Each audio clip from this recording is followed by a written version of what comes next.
Una Piorwerth.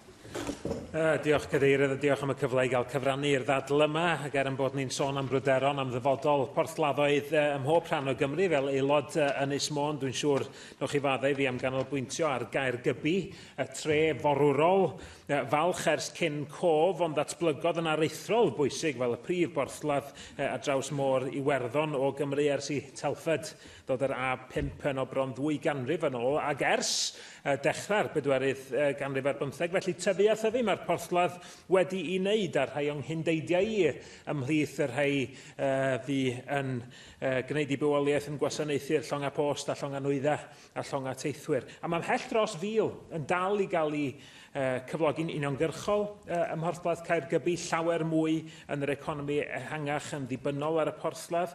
4,5 miliwn o dinellion nwydda'n pasio drwodd bob blwyddyn, fel da ni wedi glywed, dim ond Dover sy'n fwy o ran llif ceir a cherbydau nwydda a'r fferis. Ond os ydy Caergybi wedi cael ei greu, wedi cael ei ddiffinio drwy brysurdeb i borthladd yn y gorffennol, does na ddim cuddio y bygythiadau sy'n ei wynebu fo rwan. Mae unrhyw rwystyr i lif cerbydau a nwydda yn fygythiad i borthladd Caergybi, ac felly yn fygythiad i les pobl Caergybi. Felly mae'n rhaid i ni fyny sicrwydd ar nifer o feisydd. Da ni'n gwybod yma peryg i fasnach os bydd yna rwystra ariannol. Mae hynny'n codi cwestiynau dwys ar gyfer yr holl economi, tariffs ag ati. Ni'n syni bod yr aelod ceidwadol ddim wedi cyfeirio at hynny. Ond mi ganolbwyntiau i ar 2 elfen yr adroddiad yma, sydd o ddiddordeb arbennig i fi, sy'n arbennig berthnasol o ran dyfodol Caergybi, sef dyfodol ffiniau Iwerddon a dyfodol yr undeb tollau. Tasan a ffin caled yn cael ei greu rhwng Caergybi a Dilyn. Mi fysa hi yn amlwg yn mynd yn llai deniadol i bobl deithio a gwneud busnes drwy Gaergybi. Da ni'n sôn, cofiwch, am dros 2 filiwn o deithwyr, 500,000 o geir, 400,000 o gerbydau cludo nwydda. Fel dwedodd tystion wrth y pwyllgor, mae'r broses o symud nwydda wastad yn dilyn y llwybr hawsa. Llwybr symla, felly mae pryder gwirioneddol os bys yna ffin feddal rhwng gogledd Iwerddon a Gweriniaeth Iwerddon, ffin galed rhwng Cymru a'r Weriniaeth, bydda hynny'n negyddol iawn i ni.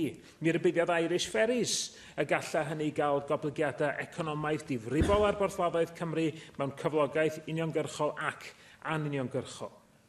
Y bygythiad arall wedyn ydy os ydy Prydain yn gadael yr undeb tolla.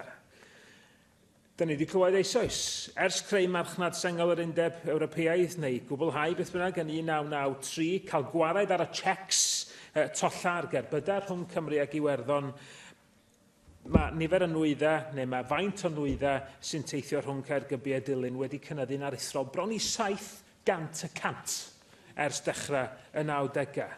A dwi am ddyfynu pryderon 2 o'r cwmnïau llonga mawr sy'n gweithredu o borthladd Caergybi. Yn gyntaf Paddy Walsh o Irish Ferries sy'n rhybuddio, "We cannot revert to pre-1993 customs procedures, where all import and export vehicles would have to be cleared through customs. Not only have traffic volumes grown considerably, but the whole process of goods ordering and delivery has changed." Mae pobl rwan yn archebu heddiw a disgwyl cael nwydda fori, heb iddyn nhw fod wedi storio mewn rhyw warwsys anferth fel ystalwm.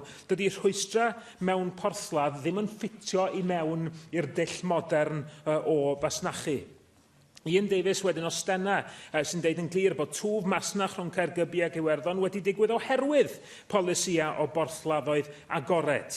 Mae yna gydbwysedd da iawn, medda fo, rhwan rhwng nwydda a theithwyr. If you disturb one of those flows, medda fo, if you're disturbing the flows, you're disturbing the whole business model. Therefore, the consequence, instead of having 28 sailings a day, you may end up with a lot less connectivity to Welsh ports. Mi fydda hynny'n ddrwg iawn i ddyfodol Caergybi. Mi fysa hefyd angen newid strwythyr y porthladd.